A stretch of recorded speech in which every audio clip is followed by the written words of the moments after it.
সাইয়েদানা সালেহ আলাইহিস সালাম আল্লাহ তাআলার কাছে কায়মনো বাক্যে দোয়া করতে শুরু করলেন।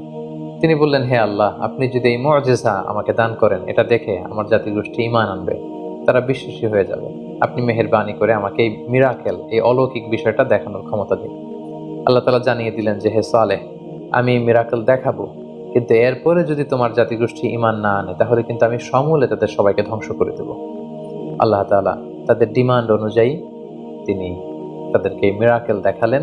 পাহাড়ের ভেতর থেকে তিনি ওট বের করে নিয়ে আসলেন।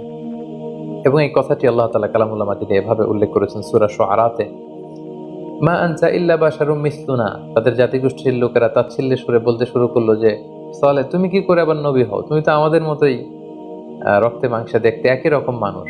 কিভাবে তোমার শ্রেষ্ঠত্ব আমাদের উপর প্রতিষ্ঠিত হবে? কি করে তুমি নবী হবে? তুমি তো আমাদের মতোই মানুষ।